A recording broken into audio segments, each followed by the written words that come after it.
नमस्कार, मैं अशोक कुमार पांडे। स्वागत है आपका टीसीएच का। एक किस्सा याद दिलाता हूं उमर खालिद का। आप नाम से तो सारे लोग परिचित हैं ही। उमर खालिद का एक वीडियो काट कर बहुत छोटा सा हिस्सा चलाया गया था एक टीवी चैनल द्वारा, और जब उसके खिलाफ केस किया गया था तो इसको सबूत की तरह इस्तेमाल किया गया था। बाद में पता चला कि वो कह कुछ और रहा था और कट करके सारा मामला उल्टा कर दिया गया था। यही खेल खेला जा रहा है सोनम वांगचुक के साथ। आज पांचजन्य नाम के एक ट्विटर हैंडल ने और कई न्यूज चैनल्स ने जानबूझकर उनका 10-15 सेकंड का एक वीडियो चलाया। yang tene daksa mangpe mols thak chat pe gyurja yong chezeno Nepal ला यong स्टेटो बांग्लादेश ला यong स्टेटो श्रीलंका यong स्टेटो मिमंग से gyurja kyong anok tene चिक चिक Sheena tene kyong anok samara gale ner देवाते हो। जबकि ये कटा हुआ वीडियो है, जानबूझकर एक ही हिस्सा निकाला गया ताकि ये साबित किया जा सके कि नेपाल और बांग्लादेश की तरह वो भारत के अंदर भी विद्रोह चाह रहे थे, बवाल चाह रहे थे, और यह साबित किया जा सके कि सोनम वांगचुक जो है वो देशद्रोही है। लेकिन अब सुनिए 50 सेकंड का वीडियो जिसमें पूरी बात उन्होंने कही है।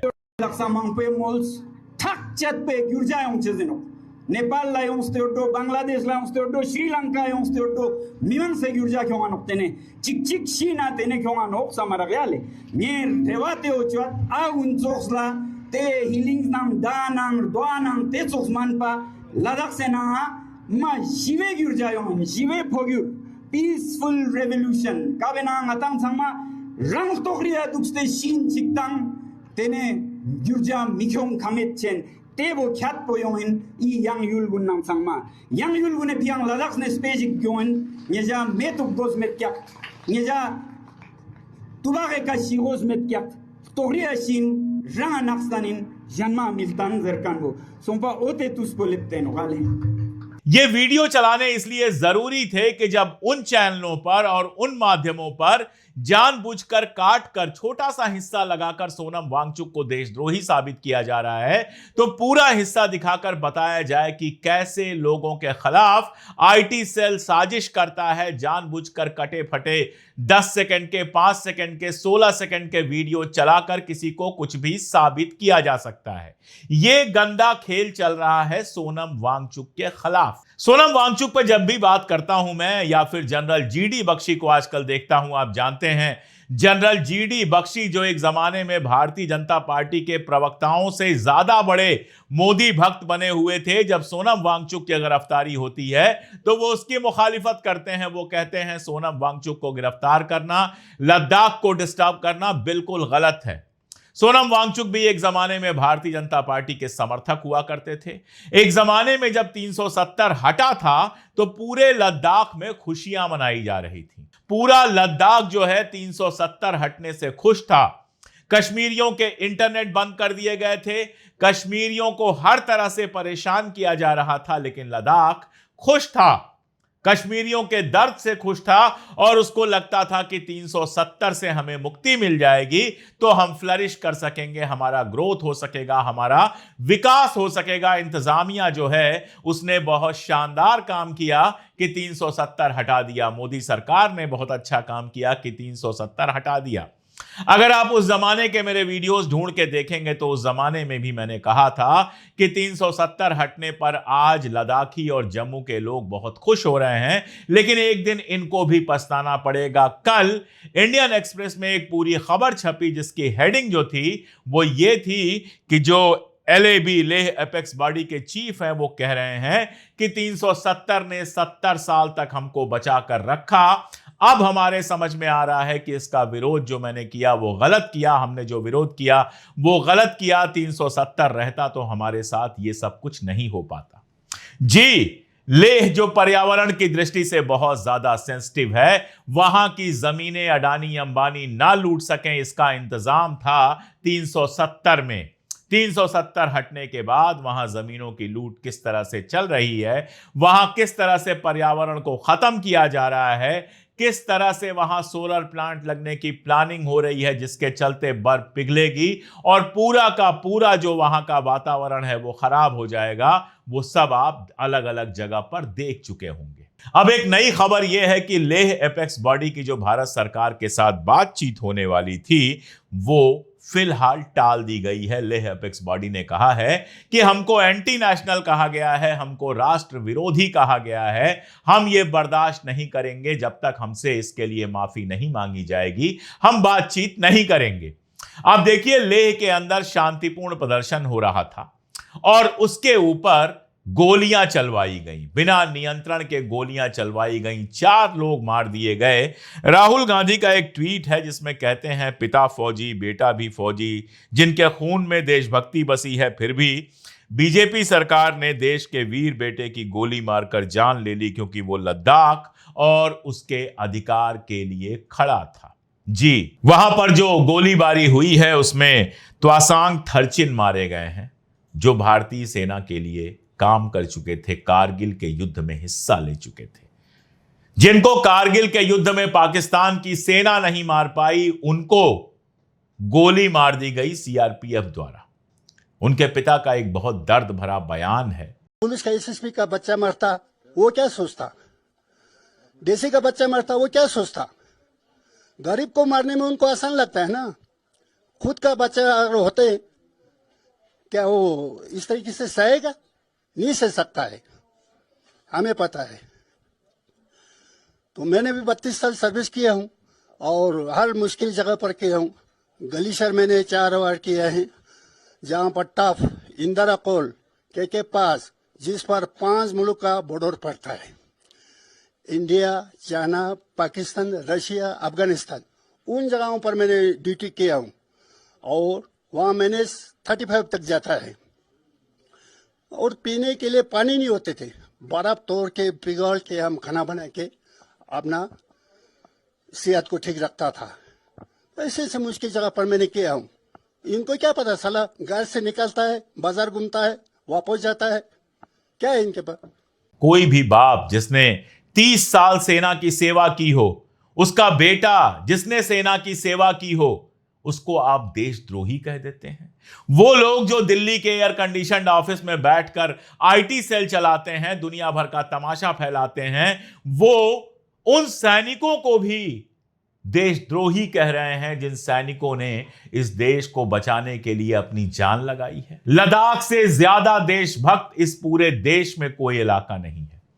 लद्दाख मैं गया हूं, लद्दाख के कई लोगों से मेरी बातचीत हुई है और लद्दाख का इतिहास उठा के देख लीजिए, लद्दाख स्काउट क्यों बनाया गया, ये आप देख लीजिए। एक ऐसा इलाका जहां चाइना और पाकिस्तान दोनों की सीमा लगती है और जहां के हालात ऐसे हैं कि यहां से जब आप जाते हैं हवाई जहाज से, तो 2 दिन तक होटल में आपको पड़े रहना होता है ताकि बाहर निकले तो एक्लेमेटाइज हो सके, ताकि आपको सांस की दिक्कत ना आए। ऐसा इलाका जहां 8 महीने बर्फ रहती है, ऐसा इलाका जहां हर तरह की मुश्किलात हैं, पानी की कमी है, हर तरह की मुश्किलात हैं, पहाड़ ऊंचे ऊंचे हैं, जहां जाने में आपकी सांस फूल जाएगी, वहां लद्दाख का सैनिक लद्दाखी बंदूक लेकर खड़ा रहता है हमारी सीमाओं की रक्षा के लिए, और उस लद्दाखी को कहा गया है देशद्रोही। आप खुद सोचिए कि कितनी बड़ी चोट उनके दिल पर लगी होगी। जिस बाप का बेटा आर्मी में था, अगर वो आर्मी की लड़ाई में शहीद होकर आया होता, अगर वो कारगिल से शहीद होकर आया होता, तो बाप का सीना चौड़ा हो जाता सारे दर्द के बावजूद। लेकिन वो लड़का अगर लेह की सड़कों पर अपने ही देश की आर्मी और पुलिस द्वारा मार दिया जाए गोली चला के, जिस देश की रक्षा के लिए बाप और बेटे दोनों ने जान लगाई है, उसी देश की सीआरपीएफ उसको गोली मार दे तो कितना दर्द होगा, इस बात को आप समझ सकते हैं। सोनम वांगचुक पाकिस्तान गए थे और इसको लेकर तमाशा किया जा रहा है। सोनम वांगचुक की जो पत्नी है गीतांजलि जी, जो खुद भी एक क्लाइमेट एक्टिविस्ट हैं, जो खुद भी लगी रहती हैं, उनके साथ लगातार काम करती हैं, वो भी पाकिस्तान गई थी। उन्होंने बहुत साफ साफ बात कही है कि पाकिस्तान जब गए थे तो यूएन पाकिस्तान चैप्टर जो है और डॉन जो वहां का अखबार है, उनका आमंत्रण था। भारत सरकार ने हरी झंडी दी होगी, उसके बाद गए होंगे और वहां जाकर भी उन्होंने मोदी की और भारत की तारीफ की थी। उसका बदला क्या मिला है वो आप देख लीजिए। एक सवाल पूछा है सोनम वांगचुक की पत्नी ने। My question is this: a person who is working for environment, who's working for army, who has given up his career to work at the grassroots level for the youth, who is recognized by the world, by India, forget the world and India, इस very government ने हमें एक ministry of energy mister R K. Singh जब energy minister थे, उन्होंने हयाल को first prize दिया to make passive solar heated buildings, जो कि आर्मी यूज कर रही है। इसी गवर्नमेंट, ये गवर्नमेंट क्या पहले क्या था, फिर अंधी थी, इनको दिखाई नहीं दे रहा था कोई एंटी नेशनल को अवार्ड दे रहे हैं। मिनिस्ट्री ऑफ ट्राइबल अफेयर्स ने स्कॉच अवार्ड दिया फॉर आइस टूपर्स, तब नहीं दिखाई देता था कि ये एंटी नेशनल था। इतना वीक है इनका इंटेलिजेंस सिस्टम, और अभी सडनली दिख गया ये एंटी नेशनल है, क्योंकि यही एक आदमी है जो इस मूवमेंट को आगे ले जा रहा है और ये फेस है इस मूवमेंट का। पर ये मत समझिए कि सिर्फ सोनम वांगचुक 6 शेड्यूल चाहते हैं, पूरी लीडरशिप सोनम वांगचुक के पीछे है, हर लद्दाखी सोनम वांगचुक के पीछे है, और पूरा देश सोनम वांगचुक के पीछे है।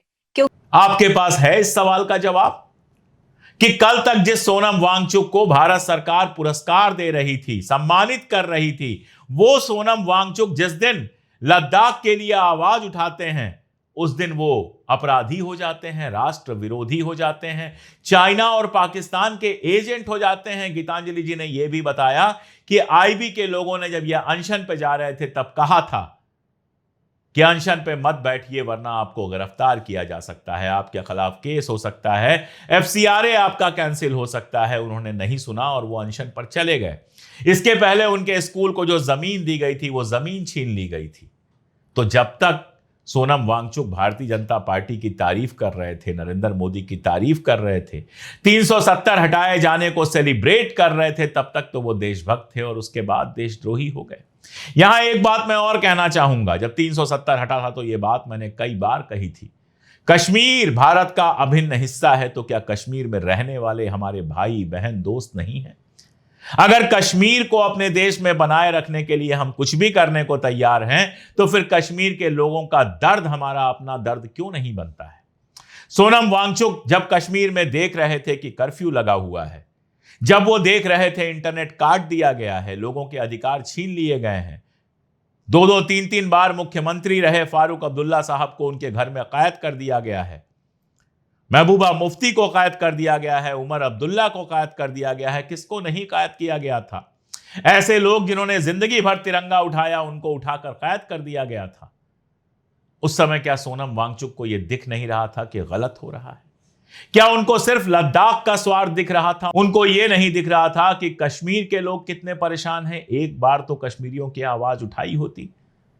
आज उनके साथ कारगिल भी खड़ा है, कश्मीर से भी उनको समर्थन मिल रहा है, देश भर से समर्थन मिल रहा है, लेकिन उस समय उनको लगा था कि 370 हटने पर लद्दाख का तो भला हो जाएगा, कश्मीर का कुछ भी हो हमें क्या फर्क पड़ता है। मैं जानता हूं कश्मीर और लद्दाख की फॉल्ट लाइंस हैं।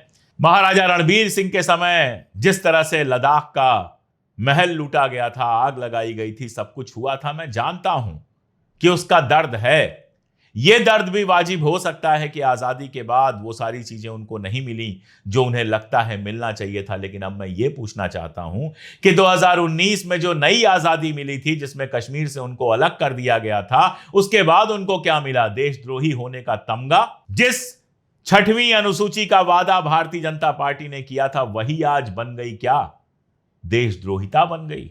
कहा जा रहा है कि 6वीं अनुसूची लागू हो जाएगी तो देश की सुरक्षा खतरे में पड़ जाएगी। कमाल है, भारतीय जनता पार्टी अपने चुनाव में, अपने घोषणा पत्र में वादा करती है 6वीं अनुसूची का, और आज 6 साल बाद कहती है कि नहीं नहीं, इससे तो देश खतरे में पड़ जाएगा। 6 साल पहले आपको यह बात नहीं पता थी? और मेरे कुछ बहुत सीधे सवाल हैं।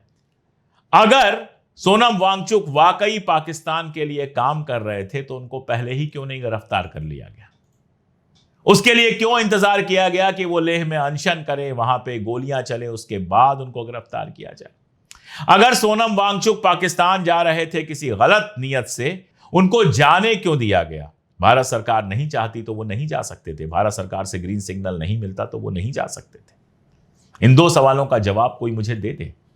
6वीं अनुसूची में शामिल होना अगर देश की सुरक्षा के लिए खतरनाक है तो फिर इसका वादा क्यों किया था भारतीय जनता पार्टी ने? कोई इसका जवाब दे दे। अगर आपके पास इतने सारे सबूत हैं तो फिर सोनम वांगचुक का वीडियो आपको काट कर क्यों चलाना पड़ रहा है 10 सेकंड का?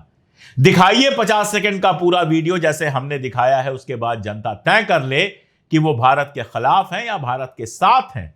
मैं एलएबी यानी कि लेह एपेक्स बॉडी और केडीए यानी कि कारगिल डेमोक्रेटिक अलायंस दोनों के साथ हूं, जिनकी यह मांग है कि जो आरोप लगाया गया है देशद्रोही होने का, एंटी नेशनल होने का, वो वापस लिया जाए। 24 तारीख को जो फायरिंग हुई है जिसमें 4 लोग मरे हैं, जिस पर कविंदर गुप्ता जो आरएसएस के हैं और वहां के राज्यपाल हैं, जिनका कहना है कि अगर गोली नहीं चली होती तो पूरा लेह जल गया होता, उसकी जांच हो। कौन लोग जिम्मेदार हैं गोली चलाने के, क्या वाकई गोली चलाने की स्थिति बन गई थी? मेरा तो कहना है रिटायर्ड आर्मी ऑफिसर से इसकी जांच करवा लीजिए, वो लद्दाख और लेह को हमसे बेहतर जानते हैं। और जो दोषी हो उसको सजा दी जाए और साथ में सोनम वांगचुक को तुरंत रिहा किया जाए। अगर ये नहीं होगा तो याद रखिएगा, सारे बॉर्डर्स आप अपने दुश्मन बनाते जा रहे हैं। पंजाब को आपने खालिस्तानियों की जगह घोषित कर दी, कश्मीर की जो हालत है वो हम जानते ही हैं, लद्दाख में आपने ये कर दिया, मणिपुर 2 साल से जल रहा है, 2 साल से ज्यादा वक्त हो गया, और आसाम के अंदर आपने मुसलमानों को बांग्लादेशी बना दिया। ये करके आप हमारी सीमाओं को असुरक्षित कर रहे हैं, देश को जोड़ने की जगह तोड़ने का काम कर रहे हैं। आज के लिए इतना ही, बहुत शुक्रिया।